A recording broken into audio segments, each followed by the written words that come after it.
hello. A very, very warm welcome to our wonderful, amazing, heartfelt, beautiful, beautiful audience. Today, I've got Sara Jane for you. She's a dear friend, the most amazing human being you can think of. She's the creator of Vocal Reiki.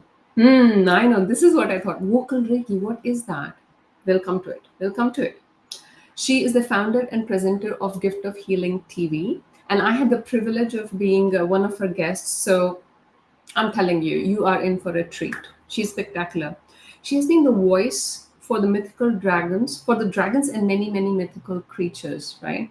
Okay, now this is interesting. I just gained a new insight about dragons right before we started. They're like, oh, it's 12. Okay, I don't want my audience to miss out on it. Right. So, Sarah, in the next hour, you are center stage. The intention I'm setting is to basically share with our audience that as a light worker, what was your journey like? What were the pitfalls? How did you get back up from it? Celebrating successes is great, but I think celebrating failures, mustering the courage to get back up and get on the track on your inner journey is so much more bigger, right? So, starting from there, Sarah, tell us about 10 years back. Who was Sarah? Who was Sarah just 10 years back? So here, you're here right now, looking at Sarah from 10 years back. Who was she? What did she feel? How is she feeling in her heart? Is she, tell us a bit more about her. You see, my story goes way back Mm-hmm. 65 years ago. Right. Mm-hmm. And so the me of 10 years back Mm-hmm. could actually have, I started the Gift of Healing TV Mm-hmm. just under 10 years ago. So in September, it'll be 10 years. Mm-hmm. So my confidence had really started to rise by then. But for me, it's go back. Mm-hmm. Mm-hmm. Accident Mm-hmm. when I was less than a year old, Right. which knocked that tiny little one for 6. Mm-hmm. So I had no idea who I was. So as briefly as possible, and I'm not looking for sympathy because my little one is in a much, much better place now, my inner child, that younger self. Mm-hmm. But not long before my first birthday, an accident, and it was just that. My mother had just made a coffee with boiling milk. She'd put it on a table that had a tablecloth on it. She never did that because of what happened. I shuffled across the floor in the kitchen. I pulled the cloth to see what she'd put on the table. That boiling milk went all over my face, down my neck, and the jumper I was wearing stuck to my skin. Mm-hmm.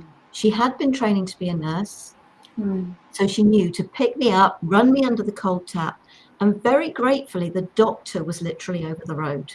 Oh, that's a blessing. Yes, because there was no phone in the house, and she didn't drive, and we couldn't have, my parents couldn't have afforded 2 cars even if she did. We're talking 65 years ago. So she ran across the road. They called the ambulance. The result was I actually wouldn't leave the wounds alone because the jumper had stuck to my skin that I was wearing. So I was in hospital for 3 months.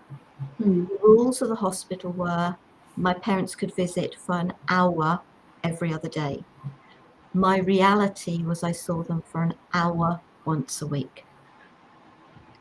It would be illegal in this day and age, isn't it? They will sue the doctor, sue the hospital, like, yeah, 60 years. Yes. And, my research has shown that, I also was apparently crucified, because they had to pin my hands back so that I would leave the wounds alone. So, it was 3 months. I came out of hospital and my parents had actually moved, so I didn't go home to familiar surroundings. Mm. My mother was heavily pregnant with my sister Gillian, who was born in the August, and died 9 weeks later. I was 18 months old, and I had been, as far as I was aware, because I couldn't be made to understand it was circumstances outside of their control. You cannot understand that as a child. No, but you also Yes. you also cannot understand the feelings. Mm. You've got these feelings running right through you, but Mm. you have no idea. I did a bit of research when I started coming out of this, and there was a wake-up call, but that was quite a while ago now, nearly 30 years ago. No, 25 years ago. I did some research, and basically they know now that children go through 3 phases when there's this risk of separation. And it's the naughty phase, and this is kept really simply phrased. There's the naughty phase, the time they cry, they're just crying all the time. Mm. Then there's the good phase, when this child stops crying. Phase 1, really healthy, not a problem at all. Phase 2, not good, but they feel they can bring the child back from that. Phase 3 is where the child loses interest in their parents before they've even left the room. My mother has confirmed I hit phase 3, and they don't reckon it's possible to bring a child back from phase 3, which of course is why they now encourage parents to stay with their children, because, and what is the trauma? Is the trauma what actually happened? Yeah. Or is the trauma due to the feelings that it then engendered within you? And especially as a tiny child, when you can't name those feelings, when you can't speak those feelings, when you can just but cry, because all you really wish to have is to be held, to be comforted, to feel loved and wanted and cared about, Mm-hmm. and for the pain to go away. Mm. But you can't express any of that. Mm. And sadly, then they really didn't understand Yeah. what was happening. But then, as a child, you chose to do what was important for survival. So when you said, as soon as the mom left the room, you're completely detached, like, the phase 3, that was the only way you could survive that time where you're seeing your parents like what, once a week. Yeah. How else do you survive? Yeah. There's a survival mechanism. I need to make out of it. How do you do that? If you are like, no, I can't do without my parents, the attachment never, you won't survive it. It's not possible. Yeah. And sort of, there was, it was actually sort of, well, once I was living here, but I actually got the chance to go on to The Weakest Link on the television. Mm-hmm. And that morning, before I had to fly up, I was in the shower, and like the butterflies in my stomach. Now, I'd always thought of those as being fear. Hmm. Because how many times had I gone into anticipation? Mummy and Dad are here, they're going to take me home. That feeling then became about fear rather than anticipation. But that gift that morning was, actually, do you know what? I'm not feeling any fear here. I'm Hmm. feeling anticipation. What is the day going to bring? How's it going to go? Hmm. And so what I would say to folks is, if you've had something happen in your early years and you get sensations and feelings, are they what you think they are, or could they actually mean something else? It Hmm. is just that you've come to a conclusion that they have to mean something because of what kept happening after you felt them. Hmm. Does that make sense? Mm-hmm. Right. So, Sarah, how did you deal with it? I mean, the lives we live, no matter how amazing your parents are. I mean, I do believe that the soul chooses the parents, right? Life happens, circumstances happens. We all as human beings have our own ignorances. That happens. How do we move from not letting the circumstances limit who we really are, the unlimited beings, the soul with a purpose who came here, move back to our power, who we really are? going past that trauma, going past the happenings and the meanings that we gave to it as a child or whenever in life. I think for me, now it's the understanding that that was actually a gift to myself. Yeah, in spite of everything that I went through. But for years, for the better part of 40 years, Mhm. became a people pleaser. Mm. I anything and everything to do to help other people like me be happy, whatever. Um, Mhm. there were other little things that sort of dropped in there that compounded the feelings of feeling unloved, unwanted, not good enough, unworthy. Sort of, yeah, every negative feeling you can come up with, I Mm. probably felt it about myself. Mm. I also thought, well, if people like me for a little while, it won't last. They'll suddenly realize, oh no, she's not worth liking or loving. I mean, that is how negative I felt about myself. But then, can you? I don't know. I would like to share an insight. Tell me if you feel. So I'm kind of now almost seeing the 6 month old Sarah who's in the hospital bed, crucified with her hands pinned, possibly being. She doesn't know when is this going to end. This time my parents come, they're going to take me. It doesn't happen. Next time, what is it that is going on in her head? Maybe I'm not good enough. Maybe I'm not worthy enough of love.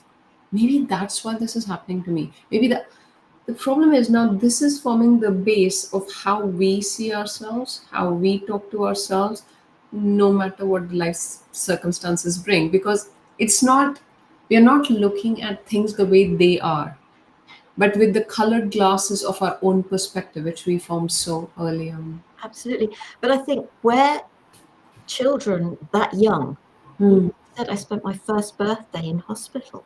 Hmm. So where children are that young, have they actually got the ability to put a thought process in it? It's just a matter of, I loved my parents, but have they got that thought process? And I've been rejected. Hmm. It is almost as if I've been thrown away. Hmm. Um, and and how do you bring a child back from that? And Hmm. to be perfectly honest, you can't with the child at that age.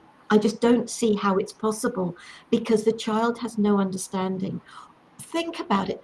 Do you know how old you were when you suddenly realized there are circumstances outside your control?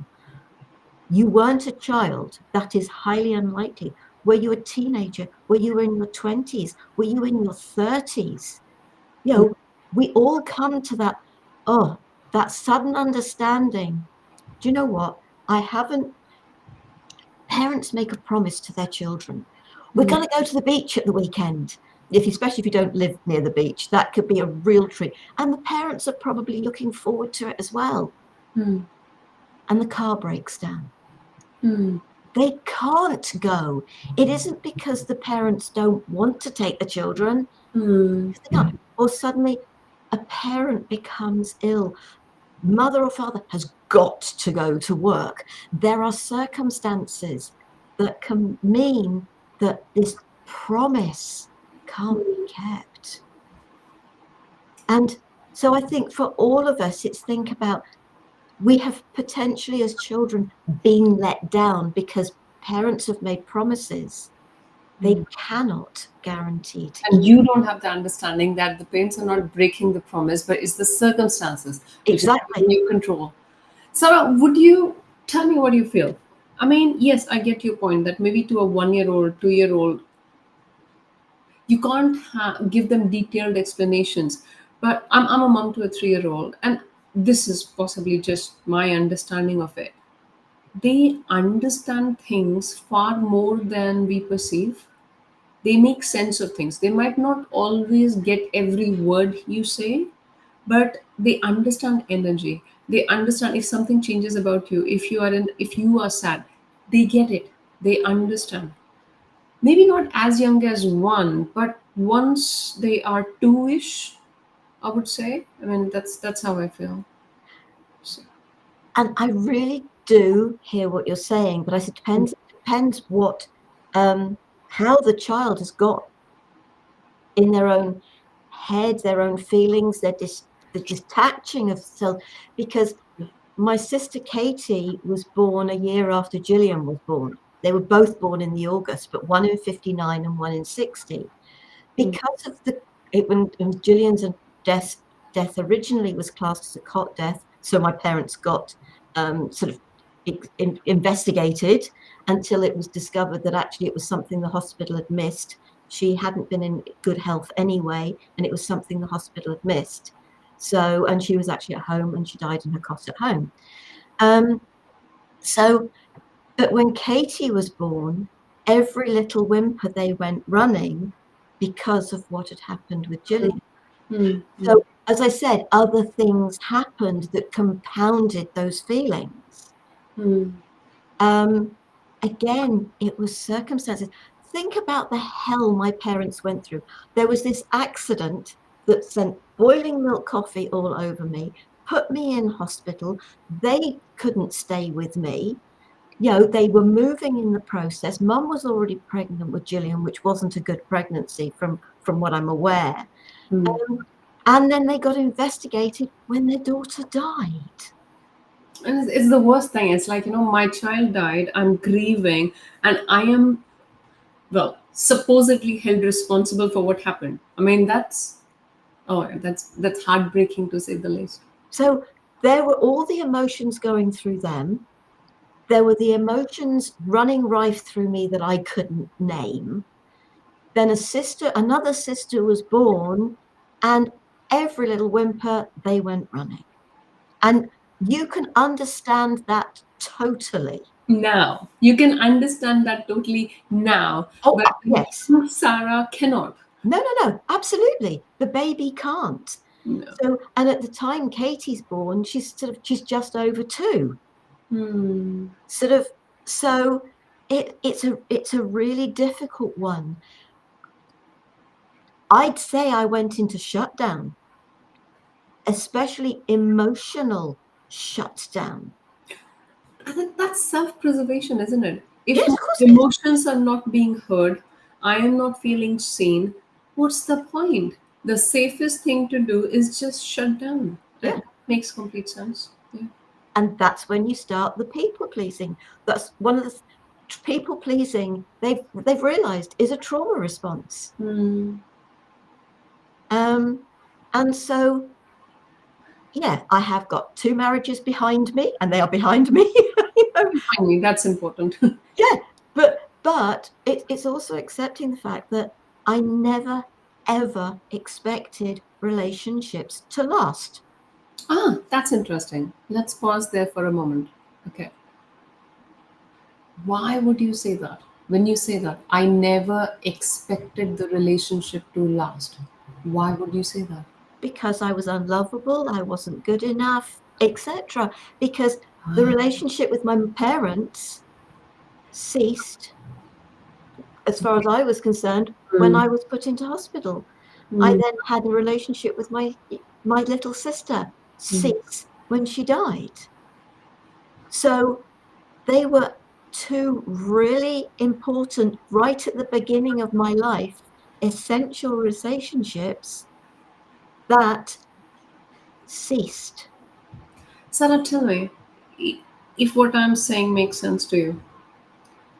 Whatever I love, whomever I love, as early on, my parents, my sister, everybody kind of shuts the door on my face. Yeah, So I think what I'll do best is, rather than somebody else rejecting me, I will reject them in the first place. And how you do that is by shutting your heart down. yeah. So when you say that, even when you went into the relationship, you're like, I know this is not going to work. I'm going to guard myself. I'm going to keep myself safe. I'm not going to give another human being the right to exploit my emotions. Would that rhyme? I I'd say what I think I did was don't love, can't get hurt. Mm-hmm. So yes, that is, they're just simplistic words of, I think, of what you're saying. But okay, I'd say I cared very much for both the guys that I married. Mm-hmm. And I don't think I understood this self-fulfilling prophecy of creating the fact that relationships don't last. Hmm. I didn't understand that. This is something I've learned since I started the journey I'm now on, which is a very different journey. I lived a very normal life. My Right. parents had a small hotel. I worked in that. I did a paper round as a child. I worked in the local sort of newsagents. I went and worked for W.H. Smith's. I Mhm. then went and worked for a greeting card company. I then married my first husband and we went and ran pubs. You know, I did normal things. I went back to retail. I also worked with adults and children with learning difficulties. Sort of I worked in insurance. I worked for a couple of toy companies. I have done an awful lot of normal stuff. Hmm. Did this normal stuff give you joy and fulfillment, or was it just rote normal stuff? I When enjoyed retail. I you did it, enjoyed, and I was very good at it. well done. Yeah. And I got to area manager level within retail, you know, and then sort of, you know, sort of managing a department within a couple of toy companies. The insurance, that was a very basic level, and that did come after that, you Mm-hmm. know, the managing the pubs, you know. So I've reached a certain level, Mm-hmm. um, but you know what, you know, sort of That's what I want. This turning point. I love to get to it. Every single beautiful soul that's in here with me. I think this turning point is like that nudge from your soul telling you, "Hi there, are you listening? You came here for something. Yeah, I know." And you're like, "Shh, life's happening. I've got stuff to do. Okay, please don't bother me." And it's like, "Shh, knock, knock." And then, there are these tiny little blinkers moments when you'll receive something. What happened? How did that Sarah, who is like successful as an area manager, amazing at retail, how did this turn happen? How did you move on to be the creator of Vocal Reiki, founder and presenter of Gift of Healing TV, and of course Voice for Dragons? Like, how did that happen? that was all way outside my even awareness. Right. But you know, if we don't listen to those, all those times I got made redundant, you know, but I had no idea that I was being Pushed pulled and in other directions, you know. So I yes. ended up by doing lots and lots of different things. But the wake up call, oh boy. But they have, you know, if we aren't aware of the nudges, we will eventually get a wake up call, and it is not comfortable. No, no, no. It's like, a stone is thrown at you, like, ah, then a bigger stone, ah, and then a brick falls on your head. Uh, it was actually a dentist breaking my jaw. Oh my God. Oh. I had to have a wisdom tooth out. It had got an abscess underneath it. They'd given me antibiotics. It had not cleared the abscess, and they still took the wisdom tooth out. But in the process, they broke my jaw. I didn't know it was broken for a week. I'm And not a dentist, but all I know is if something there's already abscess in there, you would not go around doing no, procedure. no, Okay, yeah. but the numbing injections were not working. And that meant that the abscess was not clear. And so I had 3 numbing injections, and it still didn't. And it was then like crack, and then another crack as they were trying to take this tooth out, and they were having real trouble with that. Yeah. And it was just like, no, no, no, don't worry, that's normal, don't worry. Mhm. Eventually, after a week, when I was finding I couldn't get my toothbrush between my teeth, I was struggling to chew. One night I was lying in bed and I thought, actually, did my jaw move in a way it shouldn't? Mm. Um, and so my husband at the time sort of took me to the hospital. The triage nurse's reaction was, dentists don't break jaws. Exactly. They're supposed to heal your teeth. They can't be going and yeah, I've never heard No, of that. oh no, apparently it can happen in about 2% of cases, and I just happen to fall in that 2%. I think now they have to warn you. They're not allowed to do what they did back then, because I said this was, Ages yeah, ago. the better part of 25 plus years ago. Right. And so Yes, and the triage nurse's reaction was, well, you're going to have to wait at least 4 hours to see anybody. As I said, so I just turned around and said, I'll wait, because I knew there was something wrong. Mm. You know, in spite of my people pleasing, I'd got enough gumption to turn around and say, I'm waiting. Yeah, of course, of course. So which is what we did. Yeah. The doctor saw me and sent me for an X-ray. The guy that was taking the X-rays, he said, now clamp your teeth around this mouthpiece thing. I said, I can't open my mouth wide enough for that. And it was just like, well, just do the best you can and keep still. It was just like, and while I was waiting afterwards, the triage nurse came in to see me. Mm-hmm. She didn't apologize. Mm. Even all those years ago, she didn't apologize, but everything said Mm. that she'd got it wrong. Mm. And she will never disbelieve anyone again. And to be perfectly honest, that's fine, Yeah, because it was broken. true. I had to go back into hospital the following day. So I went home for the night, went Mm-hmm. back into hospital the following day for them to operate. It was a 2-hour operation to Mm. try and put the jaw back into place and put pins into the jaw to hold it. They also put all the wires around my teeth just in case they needed to actually clamp my jaw closed. But they didn't actually have to do that. But I was on liquidized food for ages. So, You can't choose. Yeah. but it also resulted in 6 months of pain and sleepless nights. No, the painkillers weren't working, the sleeping tablets weren't working, nothing worked. Right. But what that did was make me so exhausted, Ah, okay. I could not cope with the people pleasing, working full time, because I was at work the whole time, working full time. Gratefully, I never had children, but I still was running the home. Um, and I was studying accountancy exams at the time as well. Sarah, okay, again, like, of course it is your life, you're the expert in the journey. I just come up with insights because I really like to learn, yeah, and obviously share from a third person perspective. Of course, what happened was the worst thing. Nobody should go through it. A broken jaw, not detected, awful. The pain came in as a messenger, like, from your outer life to your inner life. So it's like you're completely engaged in your outer life. You're like, but then, okay, I'm shutting down. The pain is too much. I can't think anymore. I can't cope with the work. It's like, shut down, shut down, shut. So you're going inward, inward, inward, inward. It's like there has to be another dimension, another way out. You share with me, but this pain seemed more of a messenger rather than just like a mischief monger creating trouble for you, Oh, all of it was a messenger. All right? of it was a messenger. You Mm. know, the study had to go, although at the same time it was just like, how do I find something that's going to help me?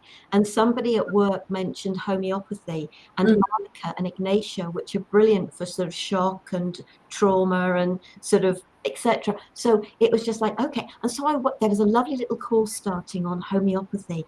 It wasn't to learn it to be a homeopath, Mm. it was Mm. to learn about it. And so actually it was great pleasure to go and learn about homeopathy. Mhm. That was almost the very first place I started with the Mhm. new world I was going to be living in. Right. Um, and so it was very much a matter of about, okay, so the first thing that went was the course. Mm. But slowly so was the people pleasing going.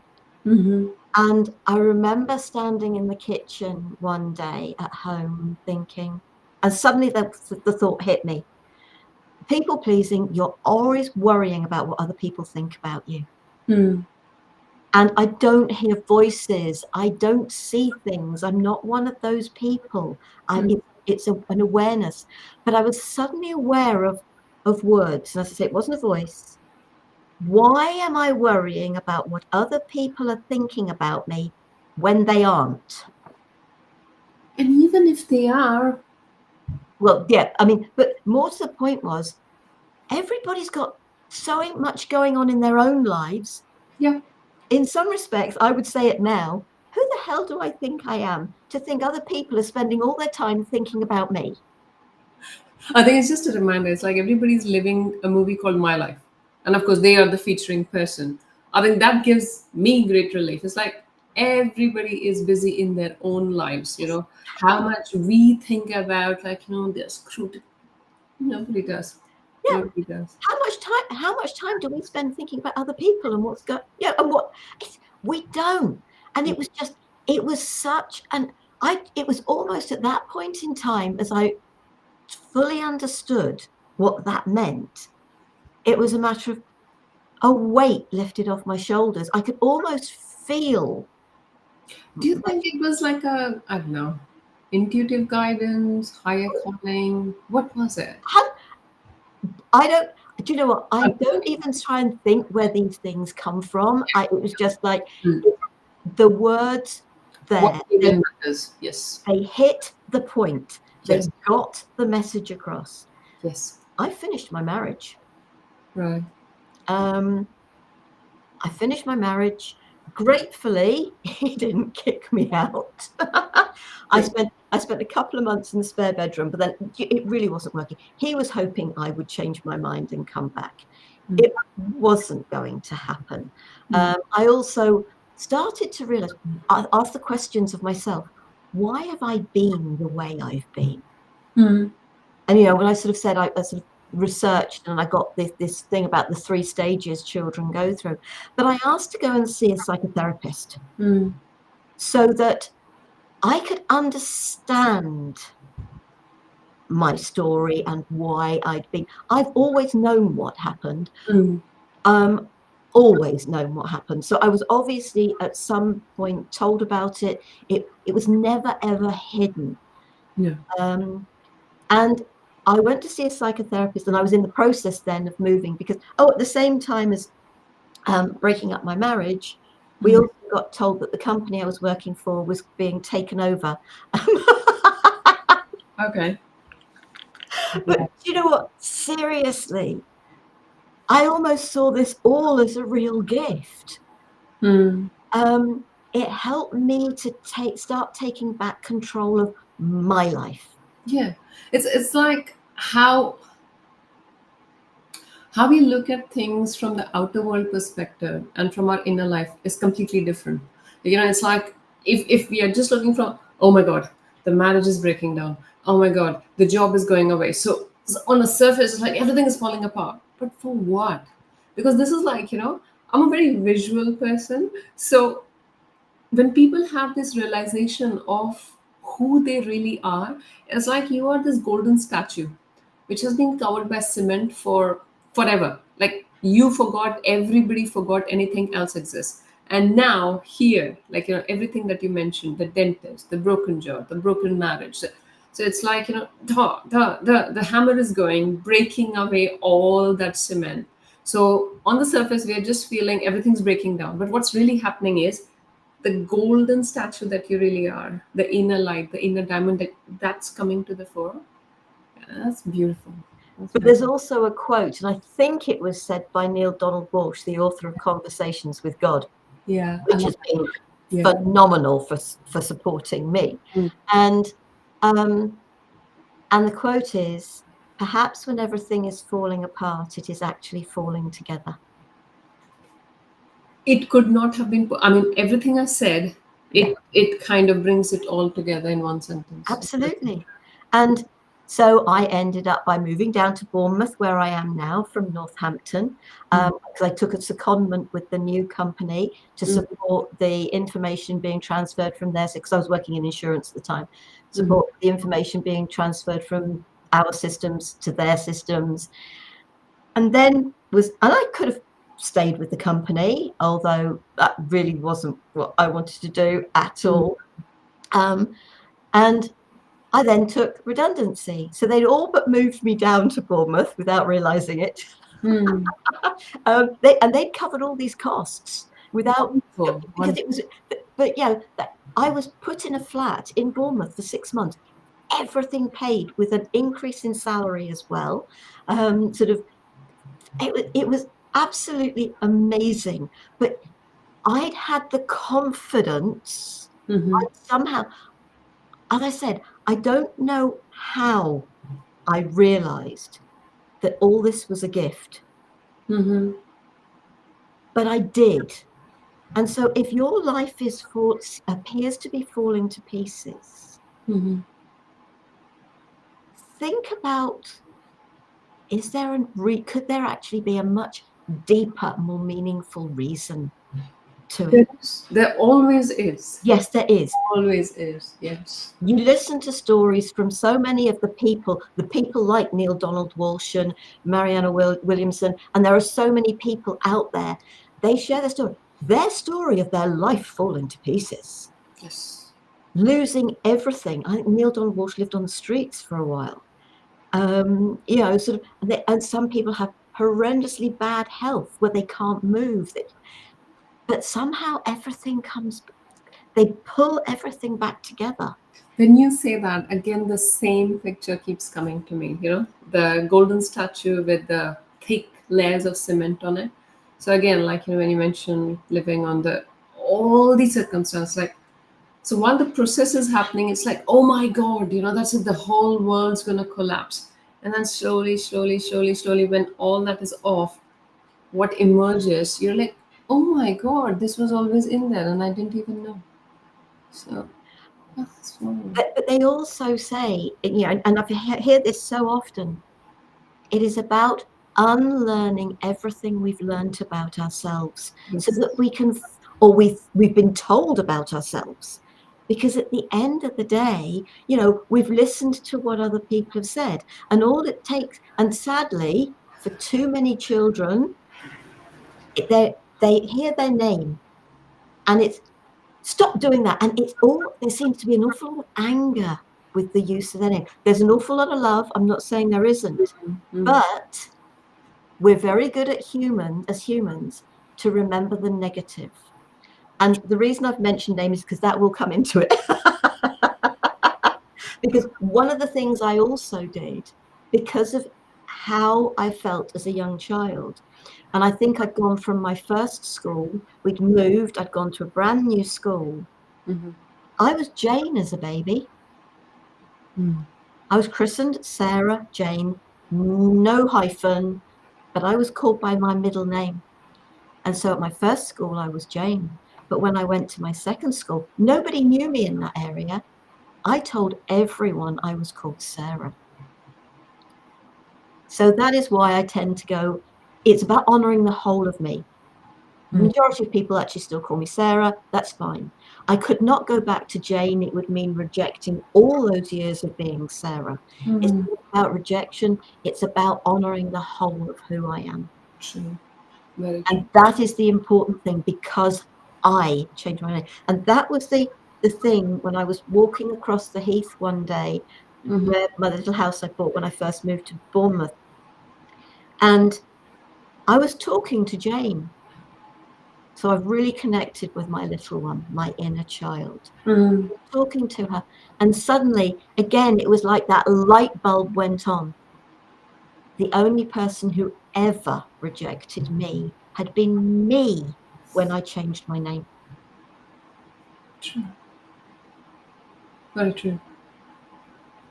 Was So that a place where you also do inner child healing work? Was that somewhere that it started through? this is where the vocal Reiki comes in some respects.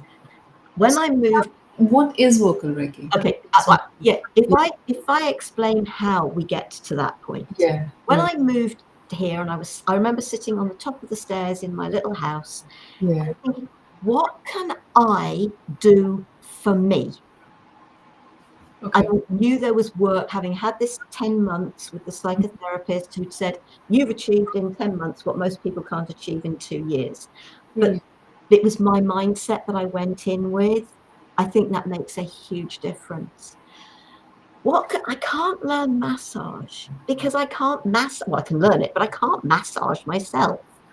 And so without realizing it, what I was actually saying was to the universe, what can I learn for me? And I can't remember the time scale, but it was probably only a week or two. And I was going through the local paper, and it was just like there was a psychic fair and a holistic fair. And I rang my younger sister and I said, which should I go to? Mm-hmm. I said, Sarah, I know you. Go to the holistic first. Yeah. Seriously.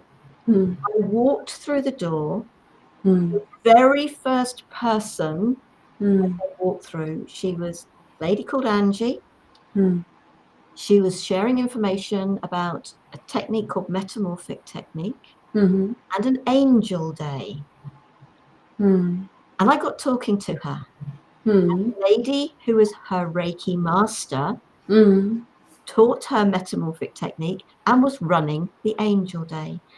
One of the things she said to me about Reiki was, the first person you treat when you do your level 1 is you. What had I asked? You asked this just about 2 weeks back, isn't it? A week, 2 weeks. That was all it was. I can't believe it again. Yeah. The answer comes in all forms, isn't it? You just don't know where it will come from. So it's just being open. Mm. I went to the Angel Day. I was introduced to Elaine. Elaine became my Reiki master. I only ever did Reiki for me. I never had any intention of doing anything else with it. The universe had other ideas. Yeah, yeah, yeah. But so I would like to add something in there. That's not selfish at all. At all. When you said it was for me, because the more we heal, the better you are present as whatever human relationships you're in, when you are with another human being, other animal, anybody really. Because yeah, I mean, I don't know, somehow there's always this thing that we are taught, when you take care of yourself, even as a child, you're being selfish.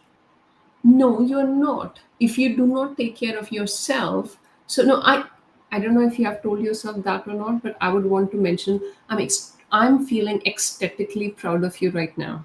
Like, when you said, like, you asked that question, you were open enough to receive that answer. And then, despite being a people pleaser in the past, you're not like, oh, let me go help everyone. Like, no, I'm going to first take care of myself, this miraculous body that I have taken, my energy field. No, yeah. Okay. Oh, and 100%, don't get me on the word selfish. I hate that. I just hate that. Yeah. Okay, all right, I'm very quickly going to say the word selfish. I ask you to do something for me, and Mm. your reaction is, no, sorry, I can't do that. It doesn't resonate with me. You don't even have to give a reason. The answer is okay to be no. And then I turn around and say, well, you are being selfish. Who is the selfish one? The person who's saying that you're being selfish. Exactly. Being true to who you are. If Yeah. somebody's asking you to do something and you're thinking, that really doesn't resonate. Yeah. See, that's when, like, when you are taught as a child, be nice to other people. I do not have a problem with that. But before teaching that to somebody, how about you say, be nice and compassionate to yourself, Yeah, which is far more important, because that's going to be your inner dialogue for the rest of your life, possibly. absolutely. Yeah. But I also would say to people, no can be the greatest gift somebody can give you. Mm. Because when you're constantly saying yes, Mm. you're holding two people back. Mm-hmm. You're holding yourself back and you're holding the individual you're constantly doing stuff for. Mm. Whereas when you say no and you encourage them to stand on their own 2 feet, Mm-hmm. that is a gift, an empowering gift to them. And it frees you the empowerment of the gifts to yourself. So actually, that no is a greater gift to that individual than the constant yeses. True. And Very. so, are we being selfish when we're always saying yes because we're feeling needed and wanted? I'm such a good person. I'm so nice. I'm giving to everyone. Everybody's liking me. Fortunately, unfortunately, it's still about you. Oh, It's but yes, but you get what I'm saying. Yeah. So it was about me. It had to be about me. It was about my healing. mm-hmm. So that, and I don't know whether I actually fully understood that, Doesn't but matter. somehow I did. Mhm. And I think I, on and that I went on to do, eventually after 9 months, I thought, you know what, I do wish to do my level 2. note, I went and did my level 2 Reiki. But mm-hmm, Elaine was also the person who introduced me to sound in the form of toning, the voice. mm-hmm. And it is just a single tone. It is not singing. And I'm quite happy to do a demonstration so that people can get a sense of what that is if you'd like me to. Yeah, sure. Yep. Okay. So for those who are listening, whether it's live recording, it doesn't matter. My suggestion is I always ask people to ground. Mm-hmm. Have roots in your feet or in the base of your spine. Different people choose different ways. Invite those roots down into Mother Earth, deep into Mother Earth, anchoring into Mother Earth. Mother Earth is sending up her love and her protection through your roots, into your feet, up into your legs, up into your whole body, totally surrounding and protecting you. This isn't about what you hear, it is about what you feel.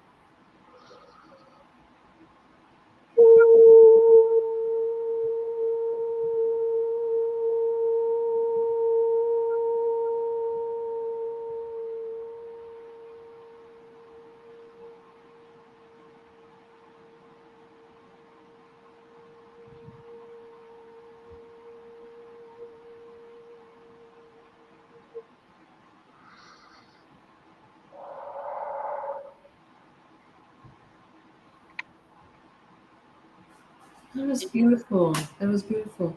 So I don't know what you used to make that noise, but not noise. Did you make that with your mouth? Or did you use some instrument? No. Okay. No, my eyes were closed. So that grounding was really great. I could feel the roots. So like I normally it's like I move from down to up, and then it's like you're opening, and then with that sound, what I felt was like some vibration all the way through. I can't put it into words. It's like calming, soothing, peaceful. And if this is my surface layer, then not just on the surface, but a little bit closer to here. Yeah. Well, that's amazing. Yes, I have been with you before on the show, but I knew Reiki, so thank you for this was a complete revelation to me. I did not know what this was, and this is But amazing. this wasn't a part of the Reiki. She just introduced me to the toning, and she loves the toning too. Elaine loves the toning too. Hmm. And it was, how can I integrate that into my work? Because I fell in love with it. Hmm. Hmm. And both Elaine and I learned a technique called quantum touch. And the lady that taught us, Karen, who taught us quantum touch, said you can use the sound because she knew our love of working with this sound, Hmm. and it was just like brilliant. Hmm. I Hmm. don't know whether I ever did quantum touch, but I always used the sound. Yeah, yeah. When you said I would like to kind of go through it for a minute or two. So yeah, I'm really glad you did it. So that's So, fabulous. but then it was just like, okay, but do you know what? I felt it was had to be more than that. And people have said to me, "Oh, Sarah, let's experience some of that. Let's experience some of that." And it's just like I'd done it. And it was to do with the grandmothers. I was doing sort of some work to connect with the grandmothers. Mm-hmm. And the lady that was doing that was a lady called Willow. Mm-hmm. And the sound thing came into that. And Willow said, "Yeah, but she's channeling that." And I thought, "Of course I am. My vocal cords are being used. That's not me. That's not me that's doing this." And I have at times had to say, "Excuse me, they are my vocal cords." Mm-hmm. And so it was, okay, how do I integrate this for what it genuinely is? Mm-hmm. And I came to this, actually, do you know what? I channel the Reiki, Mm-hmm. offer the Reiki. Mm-hmm. I'm channeling this sound, Mm-hmm. vocal Reiki. Mm-hmm. That was the birth of vocal Reiki. Right. But when I first started, it was very much on a physical level, Mm-hmm. muscular, skeletal. That's what is generally known. Yeah. Yeah, absolutely. Headaches that didn't materialize, migraines that didn't materialize, relaxed muscles in shoulders and sort of neck, and sort of discomfort in knees and hips, and sort of it was brilliant. And then it started to get deeper Mm. on the systems of the body. Mm. It was actually working on the systems of the body. But there was one event. It was a fair we were all, a group of us were doing. We were offering tasters, Mm. and we got talking to obviously a lot of people because we're very good at doing that. Mm. And this guy came up and he said, "Oh no, he'd been involved in a road accident earlier that week, and he was really uncomfortable, but he was basically been told by the hospital, nothing we can do about it, get on with it." Mm. And I said, "Well, look, what have you got to lose? A fiver for a taster." Mm. And so he said, "Okay, fine." He sat in. Now, because of the quantum touch aspect, I was very gently, and I mean, it was the gentlest of touch. There's no pressure. I put my hands on his back and I started the toning to his back. Mm. It's only because I had my hands there that I knew what happened. I Mm. don't work hands on anymore. Mm. Suddenly, his whole body shifted. Everything moved. He came back and saw me later and he said, "I feel better than I did before the accident." Wow. It's mind blowing. It's mind blowing. And so tell me the difference between vocal Reiki and this quantum touch, because you put your hands on, but you still used vocal connotations anyways. Yes. Well, Okay. quantum touch is very much a technique on its own. And Reiki, universal healing energy. What Right. is the universal healing energy? It's love. Yeah. It's simple. It's love. You Yeah. know, quantum touch Right. with its own ways of working. It also works with the energy of love. If you are working So with do energy you healing, you're working with love. do like a particular preparation before you actually put your hands on to him, or would you ground? Would you do something in particular? I I ground on a daily basis anyway. I put Yeah. my roots down. I also put my branches up to source. And I do that twice a day. That is just something I do. Obviously to do the brief demonstration, I do ask people to ground because I know the energy of the sound that comes from me is a very high vibration.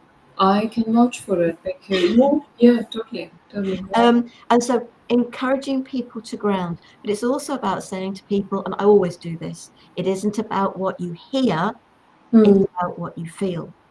Mm. Um, and I was given a gift. I was doing a small thing on sort of the internet. I had people from different parts of the world listening in, and my microphone packed up. I could not get my mic to work, Oh, but it that. was a gift from the universe. I was able to put in the chat, "Really sorry, folks." And I can't remember whether it was chakras or aura I was going to be working on. Mm. But I put in the chat, I said, "Look, you're here, I'm here. I can still do this. You can still see me if you want to watch and see that I'm doing something. But are you game to do this, even Mm. though you can't hear me?" Mm. And they all came back and said yes. And everybody fed back that they'd felt it. They didn't have to hear it because we're So talking this was about, just on screen. There was no touch. There was no voice. no, They could still feel it. Okay. Right. So was this like a middle of a meeting, workshop, something like that going on, and the microphone failed? Yeah. yeah. Okay. That I think that has got like this hidden revelation in itself, isn't it? So, like, Yeah, my again, understanding from what you said was okay, now her incredible voice did that, and then the quantum touch did that, and you just blew my mind. You're like, okay, my microphone went off. I can't touch anybody through the screen. So it's all about that universal healing energy of love. These are just the ways and means that we yeah. perceive it. But with sound, it's also about the vibration. Yes. because we are all a vibration. Now, what I sort of, I'm into very simply explaining things. Yeah, yeah. We are all a vibration, Mm-hmm. and that's when we are in perfect vibration. Mm. But our aches, pains, illnesses, and ailments are our vibration out of sync. Mm. The vibration of the right sound can literally pull your vibration back into sync. Wow. Interesting. And it has gone deeper than the organs and the systems of the body. It now can go to a cellular. I've been doing this now for quite a number of years. Yes. The sound with the vocal Reiki can now get to cellular memory level. Amazing. So what happened to me as a baby, Uh-huh. that's stuck in my cells, Right. because I have no memory of all of that. I'm far too young. And So, plus the fact I also have very few memories of an awful lot of years of my life because I just blanked it all out. so can I ask you a question? This has all been really mind blowing and literally broadened my horizons like anything. No, see, that's why I love doing this podcast, because that's the intention I go in with. That this beautiful light worker that I have brought in, every single human being listening to it now or the recording, the energy is the same. It doesn't matter whether it's live or not. They need to be able to feel and see and ground in your inner light, that deep connection. So yeah, I mean, I would like to reshare, like, when Sarah shared the vocal Reiki, what I felt with, I actually thought you were using an instrument, but pardon me. Okay. So that was amazing. Then you told about the quantum touch, and then like that's it. Neither quantum touch is needed, nor the vocal sounds are needed. You could do it on screen with the microphone feeling. Right. So that's a big, big learning in itself. I encounter people like, who have been diagnosed with fibromyalgia, chronic fatigue syndrome, basically all the syndromes where people are having symptoms in the body, but there's no physical cause. And I think that reaffirms my belief and reminder that we are not just physical bodies, and therefore we can't just, I think the energetic imbalances finally manifest in the physical body, isn't it, rather than the other way around. Would you be able to help somebody like that, say chronic fatigue syndrome? So it is basically what I said. They are just constantly tired. They wake up tired. They and and they just don't know. They have had all the investigations possible, nothing. So when everything is excluded, they're told this is it. So if you were to get somebody with like that, fibromyalgia is similar along those lines. So they have these intense pains, again, when they're investigated, nothing. Or maybe they'll have inflammations. Would you say that vocal reiki or quantum healing, or would it be able to help such people? Okay, the way I see things, and this is where the next level, the cellular memory level, for me comes in. Mm-hmm. Trauma, Hmm. hurt, and pain that Hmm. was buried Hmm. will come back to bite us. Yeah, It's and that's the our pain that body. people are It is feeling, isn't our body saying, "This is time. This is it? look, Deal with it, deal with it. Stop acknowledge." numbing it, acknowledge it, deal with it. Yeah. Yeah. So Hmm. it can come up in many, many different ways. So we're not really. I personally don't believe I'm working with a physical condition. No, no. And this is where, when I said about name, this is where name comes in. Hmm. This is how I help people connect with their inner child by toning their name, especially the name their mother called them as a child. Hmm. It is so powerful to help people revisit their child. I don't ask people to revisit what happened, Hmm. but Hmm. to help them to reconnect with the child, their inner child, their younger self, Hmm. supporting that younger self to feel acknowledged, listened to, heard, loved.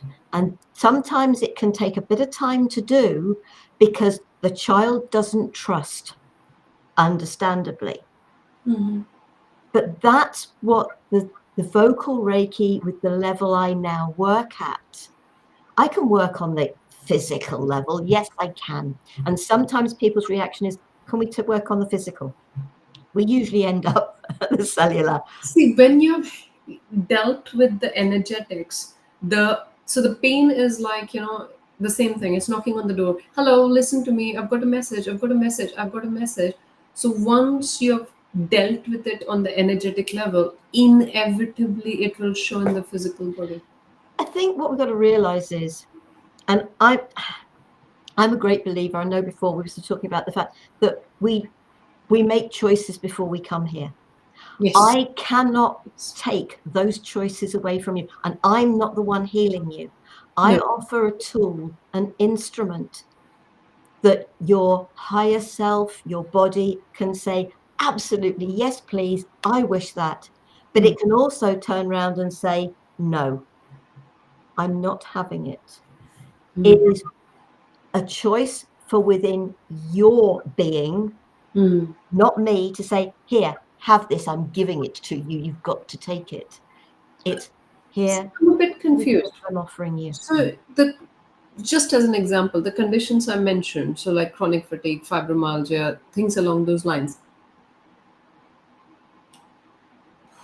what would be the reason that anybody's higher self would actually reject it? Because I genuinely believe that this is the miraculous body. We are souls who have chosen to be here. And obviously, this is a vehicle. It's like, if you imagine somebody driving a car. So the car is possibly your energetics, your physical body, your thoughts, emotions, feelings. And of course, you as a soul consciousness is using all of that. Would that not be in the best interest of the higher being, higher self, however you refer to it, to have this miraculous vehicle to work at its highest capability? It will happen for some. Mm-hmm. But if that is a life experience you have chosen to have, I chose to have the scolding. I agreed to be part of the death of my sister. Got it. I get your point. Yes. If we have made choices, nobody could take that away from me. You can't bypass it. So it's No. like you are doing this, and the high self is like, sorry, there is a method to the madness, please. So yeah. Absolutely, there's method to the madness. And it does, because we're thinking about it from the human head perspective. Yes, just the surface perspective, yes. And The it's same perspective that was feeling like, oh my god, my life is falling apart, everything's falling apart. Whereas that's not actually what's happening. well, it might be actually what's happening so that it can fall back together the way it's meant to be.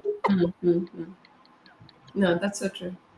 And I think that's what we've got to realize is I try to be very positive. I have negative stuff, but what I tend to try and do is, okay, I may not know what the reason for this is at the moment. There is a reason for it.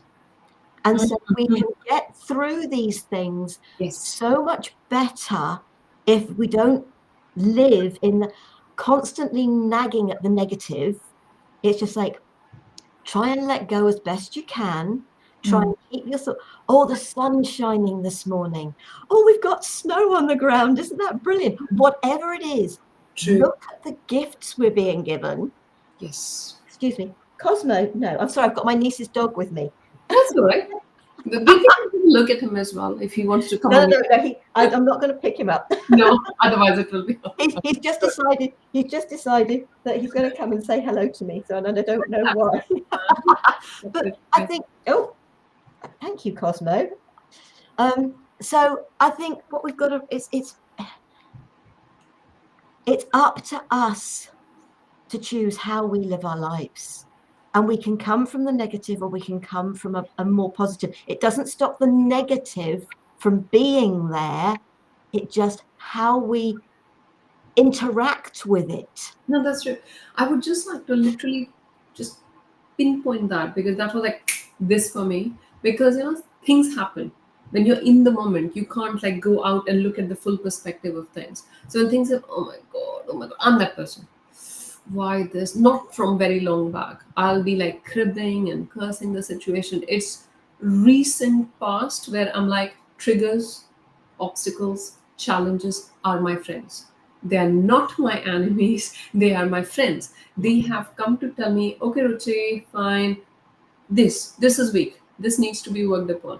I used to hate the triggers, literally hate. I'm like, oh my god, this, you don't like me, you don't want me to progress, you're coming in the way of my progress. It took literally banging my head against it to realize, no, Ruchi, I'm here to help you. I don't know. Even if somebody had put it into words, I wouldn't get it, because yeah. So when you said that, when there's a negative situation, we don't always understand the reasoning of it. Why me? Why this? But just having the faith, there is a reason. There is a reason. Maybe I don't get the whole picture right now, but just have patience, keep going, go past the trigger. That trigger is like, you're sitting on a landmine.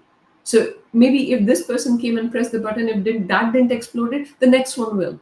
So the person is not the problem, you dealing with the trigger is the problem. Till the time it's there, Yeah. somebody will keep pressing the buttons. Yeah, that's not going to happen. Oh, while you keep fighting, people will keep triggering you. Oh, Um, God. Yeah. and those people who feed off other people's energies, they are the people that will bring the triggers. And Yes. then you have got to because you are allowing yourself to be triggered, you are giving them the power. Take your power back. Hmm. That is the important thing. When they can no longer trigger you, Mm. there's a good chance they'll leave. Mm. Be careful with some of them, especially if it's amongst a group of friends. They may try setting them against you. If Mm. you've got a genuine group of friends, I've had it happen. If Mm. you've got a genuine group of friends, Mm. they will know. Mm. And that is the important thing. Oh no, I have had that happen. Mm. I have. But do you know what? I be me. And because I'm me, Mm. and it's just like, okay, if everybody had gone, they'd gone. But I knew I was being genuine and honest with myself. Mm. That's the important thing. It was their stuff, not mine. True. This is so important just to remind ourselves, especially when we are getting lost in the moment. On the matter of triggers, the most recent trigger I'll mention, my 3-year-old. Okay.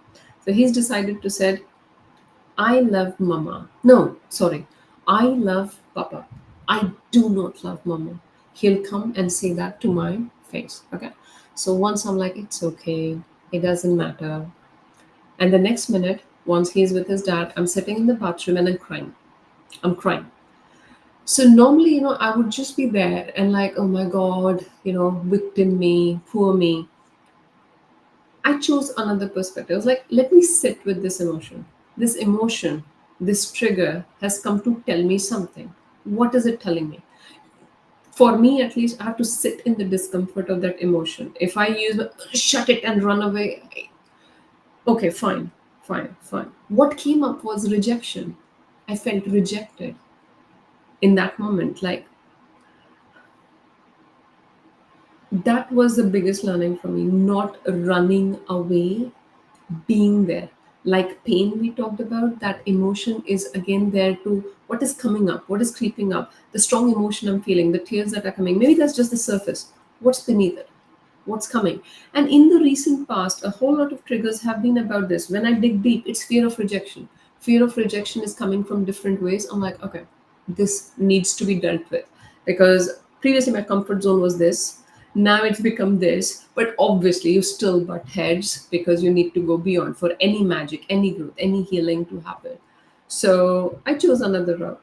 The next time he said that, I'm like, oh, you know what? I love Papa too.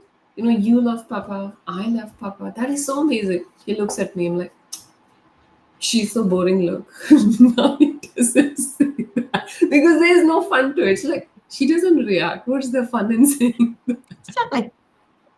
that? Exactly. Yeah. Yeah. We can take the sting out. Yeah. Yeah. It's and children are brilliant at trying to find those triggers. Oh boy, they know the exact buttons Yeah, to press. Literally, I love him to bits, but I think he knows the exact buttons. I've never met somebody who knows that exact, but yeah, I think that's what we are learning together. Maybe like a soul mission, soul commitment, soul learning, something that we have signed up on. absolutely. So yeah. No, thank you, Sarah. Tell us a bit more about. So this has been profound. I think I have had too many aha moments, insights, and tell us about when did you choose to go around the gift of healing TV? When were you like, okay, I need to share this with more people? Like, the Sarah who said, I'm gonna have the Reiki for myself. I'm gonna heal this, and now you're like, okay, now I'm prepared. What made that turn, that shift happen? Gift of Healing TV has never been about me. It's never been necessarily about what I bring. It's Mm-hmm. about creating a platform where there is information people can find about different techniques and practices, experience meditations and exercises. It listen to conversations. You joined us for today's conversation. Such a powerful thing, because those people have experienced things, the way we're doing here to a certain extent. But it was about a conversation with three of us, because actually David wasn't able to be with us. But I think Gift of Healing TV, I got the chance to go and be a messenger speaker at a messenger summit in San Diego Mm-hmm. in early 2012. I then did it again near Yosemite at the end of 2012. Mm-hmm. I was already doing a monthly newsletter that wasn't, it was hitting a load of people locally, but it just wasn't doing what my intention for it was. And so I eventually had the courage to knock it on the head after about 5 years, something like that, maybe even a bit longer. Mm-hmm. Eventually had the courage to knock it on the head. And then after I'd been to to both of these summits, and being a speaker at them, I just thought, and I don't know why it came. It just did, it was only within a couple of months of closing down this newsletter that I did, and I thought, okay, actually, I could do something online. Mm-hmm. I had the tool to be able to do that using sort of the platform that I use for doing that. Mm-hmm. Somebody else was going to come on board initially at time, but yeah, I didn't even start with a website. I Mm-hmm. was putting it on my own personal website to start with. It was just like, do you know what? Let's get started. Let's get going. I've connected with so many people anyway. I then got going on LinkedIn, connecting with people on LinkedIn.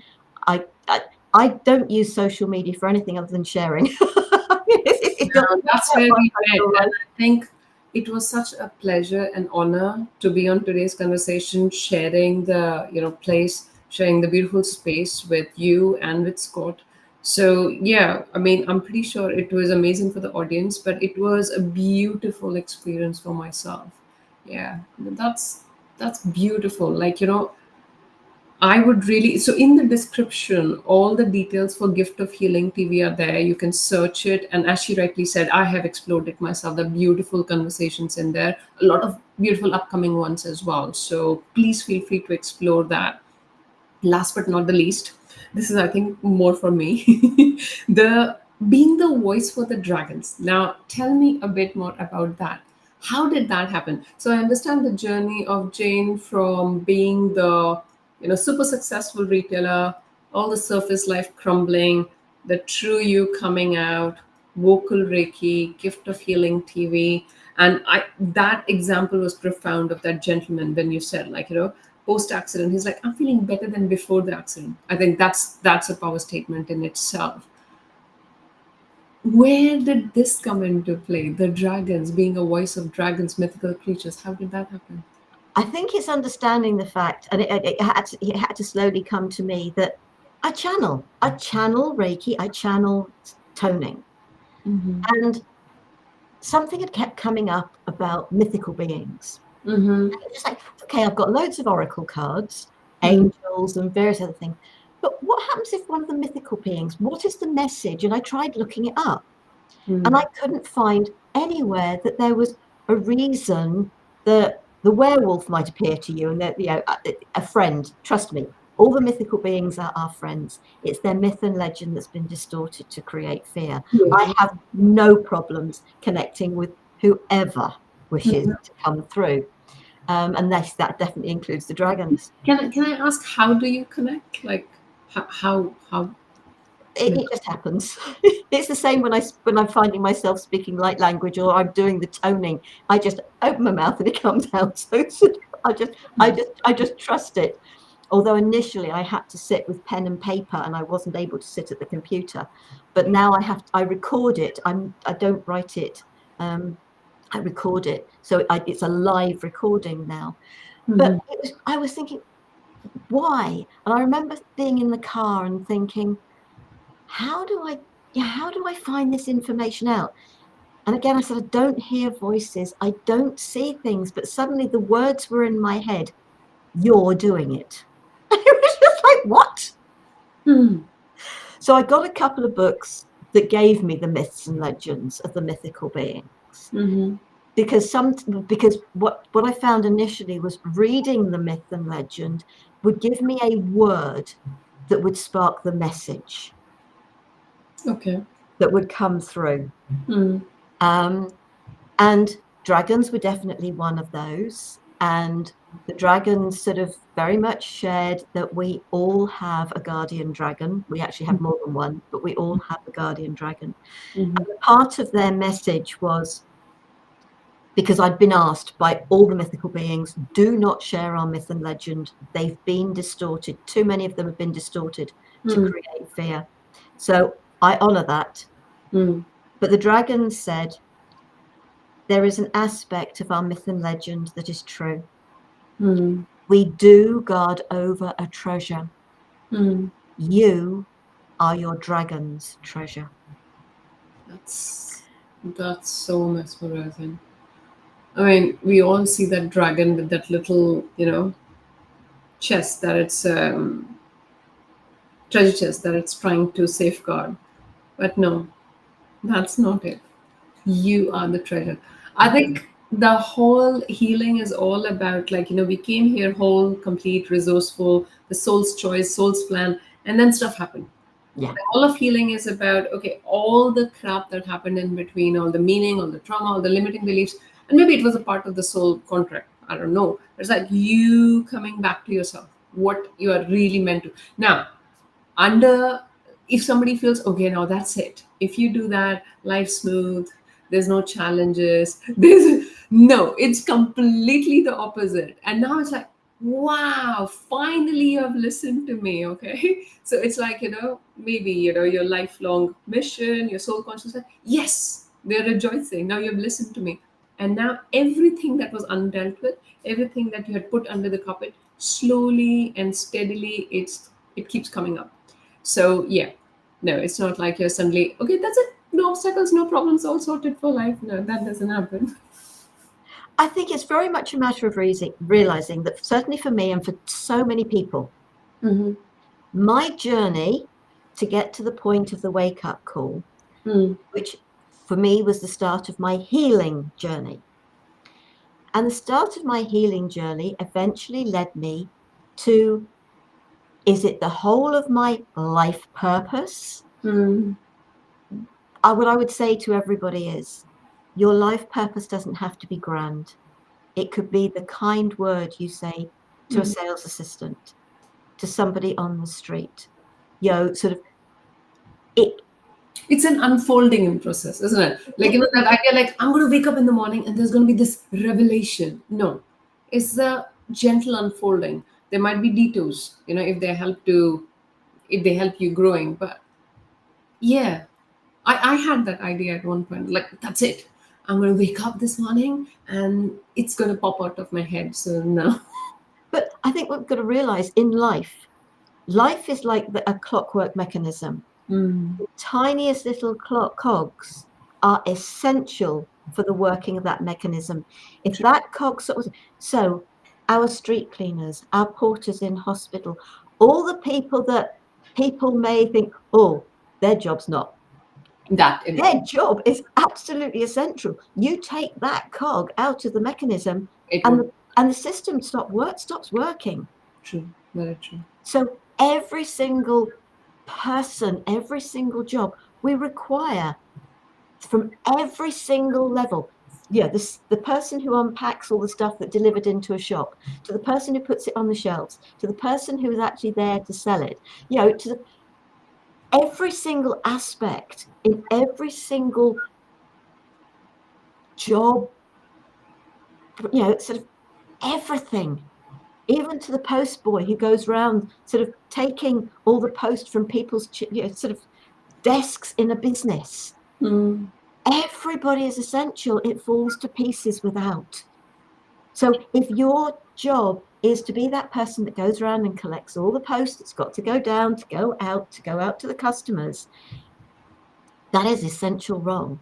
And if you can do that with a smile and have a chat and a grin, and you can be treated nicely by the people who've had to put that stuff in that envelope to send it out because they've had to deal with it, True. everybody is essential. Yep. And I think that's what's important is there are those of us who are there. I do not like the word healer. I'm not a healer. The only person I can heal is me. Mhm. However, I bring a gift that I can offer. That if you're open enough, then yeah, Yeah, it's if a you choose to collaborative. open that, it can support you and empower your own self-healing. Right. You're the one that does it, not me. But I can help by being a bit of a facilitator of it. Yes. So, sort of, our audience, like, who see this or the recording, they feel, okay, I literally, like, I feel as if Sarah sees me. And they would want to ask, okay, Sarah, I have experienced so and so trauma in my life, or I feel held back by so and so thing, or what you say is beautiful, amazing, but right now I'm feeling so overwhelmed by life. Like, I've got a spouse, I've got kids, I've got a job, I've got bills to pay. Like, I love every single word you ladies have discussed, but what do I do?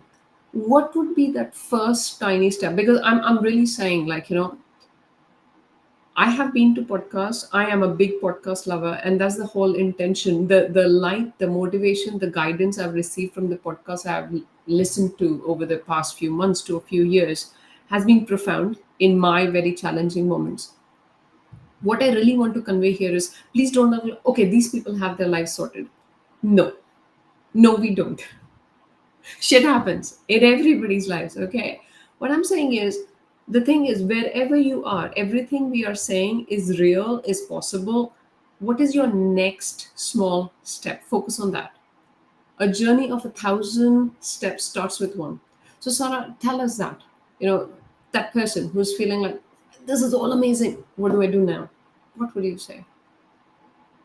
For me, it was for me, I said, what can I do for me?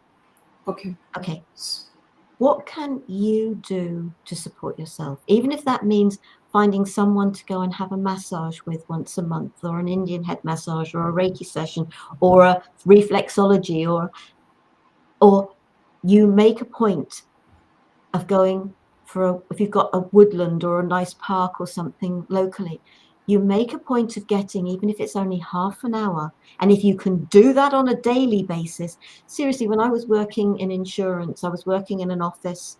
I would go out in my lunchtime and I would go out for a walk. There was a park relatively close, or I could get to the beach. The office moved from Poole to Bournemouth, so it changed. I would go out for a walk. I would take myself out of it. This what you just mentioned is profound, because that makes the shift from victim to victory. Because whenever we are stuck, like, oh my god, what can I do? How can I seek help? What you said was, what can I do for myself? What can I do to help myself? So you come from a place of being whole, resourceful, and complete. You're not broken. You don't need fixing. So yeah, some parts are not quite right. It's like you are the diamond. with the ultimate shrine, and you have chosen to have all these layers of limiting beliefs, blocks, traumas, whatever meaning you give to circumstances. What can I do to come back to who I really am? Yeah, that is extremely useful. Simple things, simple. Yeah. A walk with yourself. Can I take myself for a walk for 10 minutes, 15 minutes?